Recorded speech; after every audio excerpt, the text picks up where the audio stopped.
corazoncito me dictaba, che, anda por la historia. Mirá vos, bueno. Sí, ahí en Puan. Acá vas a aprender un poquitito de la mano de A ver. Lucas Bota, es historiador, profesor, uno de los divulgadores históricos más escuchados de habla hispana, es de Córdoba. En 2024, por ejemplo, publicó Alta en el Cielo, una historia de la bandera argentina. Vamos a charlar un poquito de eso, pero también de los chamullos, que son muchos, los chamullos que hicieron historia. Viene a ayudarnos a entender quiénes somos y a desarmarlos a esos chamullos que hicieron historia. Le damos la bienvenida a Lucas Bota. ¿Cómo estás, Lucas? Hola chicos, ¿cómo están? Qué placer poder charlar un ratito de historia con ustedes, un gusto. Igual no había duda, yo dije es de Córdoba, no hay duda, ¿eh? Lo reconfirmó. Nos vende la tonada los cordobeses, no hay nada que hacer. Olvidate, entre otras cosas, ¿eh? Bueno, contanos un poquito, a modo de introducción también para los oyentes y para quienes te están viendo en este momento, ¿qué es ser historiador hoy? En un mundo de inmediatez, de video de 15 segundos, viste que es complejo también tener que detenerse y analizar procesos largos y complejos. Coincido totalmente, es todo un desafío en épocas en donde el interés es tan pequeñito en tiempo, ¿no? Y donde las cosas para hablar son por ahí, necesitan una extensión particular. Yo vengo particularmente del aula, y en el 2020, producto de la pandemia, inicié un podcast que se volvió, bueno, súper viral en su momento y hoy por hoy es el podcast dentro de plataformas como Spotify más escuchado de habla hispana dentro de la categoría historia. Y eso llevó, entre varias cosas, bueno, a escribir, a producir contenido y a tratar de llevar esa misma lógica del aula. Yo siempre digo, hago de cuenta, siempre que le estoy hablando a un pibito de 14, 15, 16 años. Si me puede entender ese chico, me puede entender cualquiera del otro lado. Entonces, eso es un poquito ser historiador hoy y bueno, nada, tratar de... Yo siempre digo, estoy parado más en una baldosa desde la divulgación, desde el tratar de hacer llegar la historia a lugares donde por ahí, viste, los historiadores no hemos ido muchas veces. Los historiadores escribimos historia para que nos lean otros historiadores y no para que nos lea gente común, gente, que no sea del palo, que tenga cierto interés por la materia, pero bueno, tratar de bajar todo ese contenido a un nivel más fácil, más ameno, ahí es donde está siempre el desafío. Claro, no quedarse con el lenguaje técnico, sino hacerlo como un poquito más atractivo incluso de contar. ¿Por qué crees, Lucas, que nos sirve tanto hoy, en medio de incertidumbres, de crisis y demás, seguir mirando lo que pasó hace 200 años? Mira, el manual con el cual hemos estudiado todos la historia dice que uno estudia historia para no repetir errores del pasado. Yo creo que el manual se quedó viejo, ¿no? Porque muchas veces se vuelven a cometer los mismos errores y uno ve y dice, bueno, debe haber algo de cíclico en todo esto, ¿no? Y vos sabés que es una duda que a mí me acompaña desde hace 6 años que me dedico a la divulgación. ¿Por qué hay tantas ganas de consumir historia y en tantos formatos nuevos, ¿no? Esto que digo, a ver, lo de los 15 segundos, lo de los 30 segundos y las redes sociales y todo, en definitiva también termina ayudando a divulgar la historia y a llegar a públicos nuevos y a generar interés en esos nuevos públicos. Y la verdad que ahí uno cuando pregunta se encuentra con montones de cosas, ¿no? Está el que leyó toda la vida, está el que no leyó nunca porque no tuvo tiempo, pero le gustaba, entonces estos nuevos formatos le resultan amigables. Está el que está embanderado con alguna posición, qué sé yo, más política, más ideológica. Está el que simplemente lo hace por placer. Y digo, qué bueno que no haya solamente una sola excusa para aprender historia, sino que cualquiera sea bienvenido. Y digo, uno como profe de historia, viste que los profes de historia tenemos fama de ser viejos aburridos, nos dicen. Entonces, por ahí de repente recibir esos mismos, decir, che, no, nada, tengo ganas de escuchar historia, así como Está puedo buenísimo. escuchar radio, puedo escuchar Claro. otra cosa, escucho historia. Pero me No, parece que está y bueno. aparte lo abordás desde un lugar también, como te decía, atractivo, a partir también del libro Chamullos que hicieron historia, que si no me equivoco, Lucas, lo llevaste al teatro, ¿no? También. Claro, en realidad viene del teatro. Y terminó el libro. Terminó el libro ahí con los amigos de Planeta, que es un poco esto, ¿no? Tratar de enganchar, buscarle una vueltita atractiva, mezclando, bueno, un poco, en el caso del teatro, un poco de humor, un poco de música, y hacer teatro hablando de historia es todo un desafío, ¿no? Entonces, bueno, lo que tratamos de hacer con este libro es llevar al formato papel estas grandes mentiras de la historia. A ver, vamos a ordenarnos. ¿Qué es para vos primero un chamullo histórico? Necesito saber si estamos hablando de una mentira, de un mito, de una estrategia política necesaria. Todo eso junto. Un chamullo es, a ver, digo, un chamullo es un engaño, es una mentira, ¿no? Algunas veces piadosa y otras veces para nada piadosa, que ha permitido escribir la historia grande de la humanidad, detrás de los grandes, digo, de los grandes hechos, por decirte, no sé, poner el número uno, que lo analizamos en A el ver. libro, la Segunda Guerra Mundial, hay mentiras. Hay engaños sin los cuales la guerra no podría haber terminado de la forma y en el momento en el que terminó. Y quizás Por el día de ejemplo. mañana, Lucas, ahora que lo tenemos también a Ilan Busni, nuestro analista internacional, analicemos el conflicto en Medio Oriente y también veamos que seguramente existieron esos chamullos, ¿no? ¿Acaso está sugiriendo que tengo que escribir el prólogo de su próximo libro? No tengo problema, ¿eh? Después charlamos. Claro, claro. Lo que pasa es que en estos Me tiempos. parece una gran idea porque, sí, Lo que pasa es que en estos tiempos parece más difícil inventar algo, ¿no? No sé, fake hay por todos lados. Pero eso se chequea, Claro. ¿no? En cambio, de la Segunda Guerra Mundial andá a chequear un montón de cosas. De esa época no debe haber tantos escritos. Debe ser difícil con la historia no, antigua. sí, Más sí, difícil, debe ser más difícil inventar la historia antigua que la moderna. sí, pero ahí es donde está la diferencia que me planteaba vos recién. Yo no busco deschavar mentiras. No voy por el lado de Claro. decir, che, no, esto es un mito, esto no existió. Todo lo contrario, digo, esto existió porque previamente existió una mentira. Ahí está. Existió un engaño. Por ejemplo, el caballo de Troya. Todo el mundo sabe que Troya ardió, Troya estuvo en duda un montón de tiempo si era verdad o era mentira, si existió, si no existió. Se descubrió, se la posicionó, dijo, acá está. Y cuando uno entra a analizar la historia, resulta que, aparentemente medio mezclado con mito, digo, y toda la cuestión, lo que permitió que la guerra de Troya terminara fue un engaño, fue un souvenir, fue un caballito que le dijeron, che, mirá, te lo Claro. dejamos porque nosotros nos rendimos, gracias, nos vamos, y después explota todo. Ese es el primer chamullo que analizamos en el libro con toda la simbología que hay detrás de Troya, porque insisto que está medio mezclado historia y mitología ahí, ¿no? Después pasamos por el Antiguo Egipto, pasamos por la Edad Media. Los miedos en la Edad Media, si yo le dijera a ustedes, a ver, cuentos que leíamos o que nos leían cuando éramos chicos, Caperucita Roja, Hansel y Gretel, Robin Hood, cualquiera de ellos, tienen un elemento en común que es el miedo, el terror al bosque, a lo oscuro. Bueno, eso está construido en base a una mentira que fue una forma de dominio de los señores feudales en la Edad Media. Entonces, la idea es usar un señuelo, un llamador interesante, como puede ser un cuento, una película o lo que fuera, en este caso un miedo, para tratar de entrar a una historia mucho más compleja, como puede ser las relaciones feudales en la Edad Media. No te lo voy a decir Claro. así, porque si te lo digo así, voy a decir, no, ¿qué me interesa a mí saber del feudalismo? Pero de repente sí te interesa saber a qué le temía la gente o por qué Caperucita Roja está vinculada al mundo feudal, ¿no? Esa es un poco la idea del libro, Yo justamente. no sé ustedes, yo estoy a un son de empezar a tomar apuntes, ¿ok? Sí, Estoy sí, disfrutando un montón de esta buenísimo. conversación, Es quiero que una lo gran sepan. clase. Ahora, ¿cuál es el chamullo, si se quiere, que más te costó como desenmascarar o que más te sorprendió de encontrar en los libros, Lucas?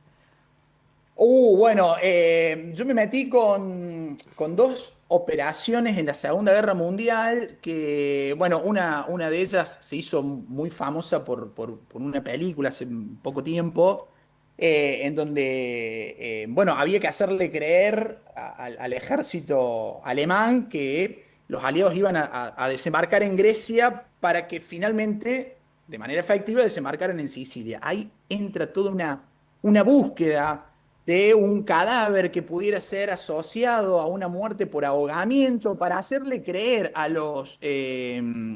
las fuerzas nazifascistas que iban a desembarcar en un lugar y no en otro. Las cosas, los documentos con los que me encontré ahí adentro, de muchos de ellos sabía y de otros fueron una gran sorpresa que llevaron a terminar de darle forma a esa mentira, a ese chamullo para que la Segunda Guerra Mundial terminara cuando terminó y de la forma que lo hizo, ¿no? Entonces eso me sorprendió porque digo, mirá, qué poder que tiene la mentira en la historia. No estoy diciendo que mentir esté bien, digamos, ¿no? Eso lo aclaramos por la duda en la entrada, en el prólogo Una del mentira libro, nada más. romántica, ¿eh?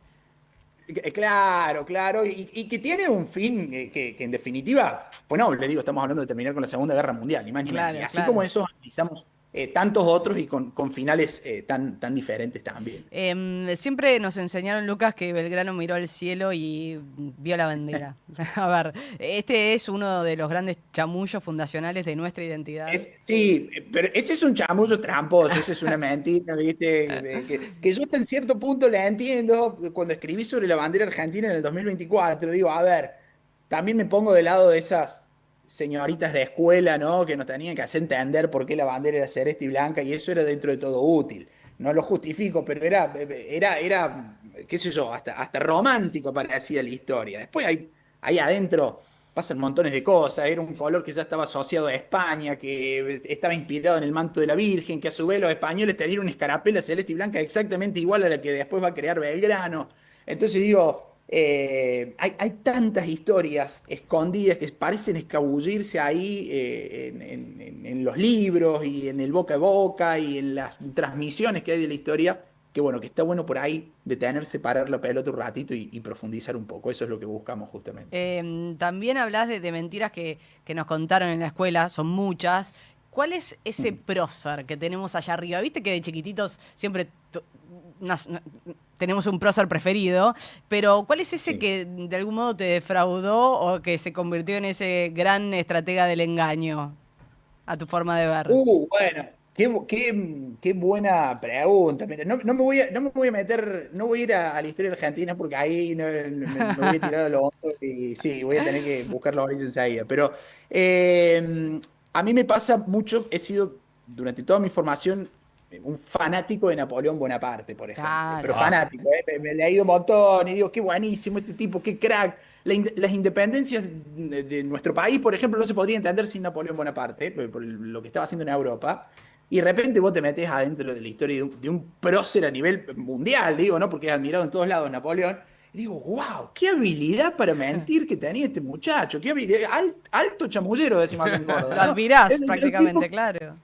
claro, este muchacho era una cosa de loco, pero incluso no solamente para convencer a la tropa, digo, como estratega, como líder, sino en sus relaciones afectivas, un tipo que bueno, nada, tenía labia, tenía cancha, tenía capacidad para salir ileso de cualquier mentirita que pudiera llegar a decir. No sé si sabían, pero puedo hacer un Sí, paréntesis sí, ahí. claro. Perdón, A Raúl. ver, contanos, No Lucas. sé si sabían, hay una nieta de Napoleón enterrada en Buenos Aires. Eso No es un dato que muy sabíamos. poco ¿Qué gente cosa? conoce. ¿Dónde está enterrada? Como una nieta de Napoleón. ¿Viste? No lo sabían. Está en el cementerio de Recoleta, está en el libro de entierros del año 1845, puede que me esté fallando ahí, 1845, 1846. Ingresó porque era hija de un hijo ilegítimo de Napoleón que había tenido con una condesa polaca. Y llega este muchacho acá, hijo de Napoleón, y su hija nació justo estando en Buenos Aires y murió al poquito tiempo de nacida. Y se dice que Mariquita Sánchez de Thompson, que había estado casada con Mendeville, que era francés también, prestó, digamos, su panteón en Recoleta para que la entierren. La cuestión es que nunca le encontraron a la nieta, pero está registrada en el libro de Wow. accesos al Muy cementerio de bueno. O Recoleta. sea, ¿cómo que nunca la Así que encontraron? No tenemos- está entonces. Estuvo, pero ya no está más. Y no se trasladó, no hay registro de salida, pero sí de entrada, lo cual no deja de ser Ah, Más o misterioso sea que no todavía. sabe dónde, no se sabe. Ingresó, no se pero. sabe dónde está hoy en el cementerio de Recoleta, pero no hay registro de salida. Che, Claro. no lo O estoy sea, chamullando, está por ahí la adentro, duda, ¿eh? pero Mirá vos. evidentemente, qué curioso todo esto, ¿no? O el Sí. chamullo, no sé, pero digo, no, ¿Eh? hay un registro al menos. ¿Existe algún chamullo, Lucas, que aunque sepamos todos que es mentira, sirvió para construir la identidad o la unidad de un país, o de este país, mejor dicho? Un chamullo que decís, hay que creerlo porque La del aceite estuvo a los bien ingleses, creerlo. la de esa es buenísima, la del aceite cuando fue ¿La de cuál, perdón? la del aceite La que Revolución se de le tiraba, Mayo. claro, los ingleses cuando venían a conquistar. Después Yo creo que ahí, bueno, un gran amigo, aparte que es Felipe Piña, ha desmontado grandes mitos de la historia argentina, Claro. ¿no? Un maestro que ha sabido meterse uno por uno. Yo creo que hay uno particularmente que a mí me gusta mucho y que en el teatro lo contamos, que es referido a San Martín. San Martín, tipo que fumaba bajo el agua, la tenía clarísima, súper hábil. y en el momento de cruzar a Chile le dice, che, ojo, tené cuidado porque puede que alguna parte de la Indiada del Sur, esas fueron las palabras que se usaron, te termine vendiendo. Entonces el tipo se junta con algunos pueblos originarios del sur y le dicen, mira, me parece que voy a cruzar por tal lugar, por tal lugar y por tal lugar. Y cuando cruza los Andes, efectivamente lo estaban esperando por donde él había dicho que iba a cruzar, entonces llevó a que cruzara por otros 6 pasos. Eso habla un poquito de la habilidad chamullera que ha tenido el general, el prócer número 1 del panteón de próceres de la historia argentina. Totalmente. Pero hablando ya a nivel universal, un top 3 de los mejores chamulleros de la historia. Ya dijiste a Napoleón. ¿Qué otros? Napoleón, te voy a poner al general, este es poco conocido y lo rescatamos en el libro, George Patton, que hizo una aventura, una operación increíble en la Segunda Guerra Mundial, montó un ejército inflable para que los aliados pudieran desembarcar en Normandía. Esto hay videos en YouTube, búsquenlo porque son muy buenos, hay tanques de guerra inflables, hay aviones inflables, hay barcos inflables, una cosa increíble. Es decir, esto no puede haber pasado en el conflicto bélico más grande de la historia del mundo. Sí, sucedió, hubo un ejército inflable, así que lo pongo ahí a este muchacho. Y voy a poner a un tercero, que es bueno, la invitación definitiva para que lean chamullos que hicieron historia, que es un muchacho que se llamó Gregor MacGregor, este muchacho escocés que inventó un país que se llamó Pollais, lo bautizó él mismo, volvió a Londres, porque estaba en América, volvió a Londres y dijo, descubrí un país increíble que tiene banco, que tiene un congreso, que tiene constitución, ópera y no sé cuántas cosas. Y está vendiendo bonos de deuda pública de Pollais. Los pone en venta en Londres, estafa un montón de gente y cuando la gente desde Londres quiere venir a conocer ese país, el país no existía en Centroamérica. Bueno, inventa un país completo, engaña Un estafador, sí, claro.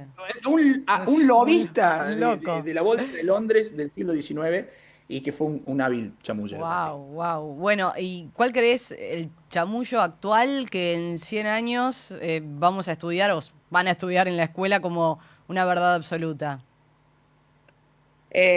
Uy, qué difícil me la pusiste. Escapo por la tangente, que Boca es más grande que River, eso es un chamo. Ya hemos perdido el fin de semana. Ay. Estamos de acuerdo, ¿eh? Ya. Muy objetivo completamente ese Bueno, ahí análisis. está bien. Está bien, no, está bien. Un fanático de River, acá está muy Estamos bien. rodeados, ¿eh? Está muy bien Ilan Busni, Ivonne, también nuestra operadora, muchos fanáticos de River en este equipo, así que está bien, Lucas, al lugar. Bien, salí bien. Sí. Menos mal. Escúchame, Lucas, Alta en el cielo, el libro Sí. que publicaste en 2024.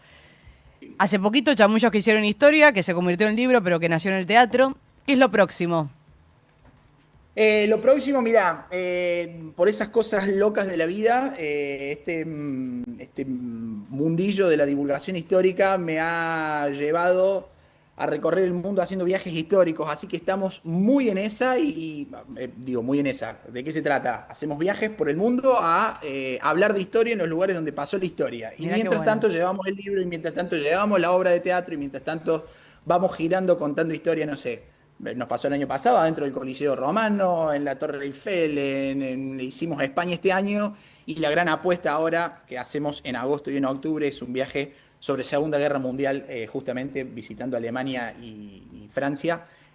Bueno, siempre hablando de historia en el lugar donde la historia se escribió. ¿Dónde está justamente. sucediendo? Donde sucedieron los hechos, ¿no? Y seguís con historia en podcast, ¿no?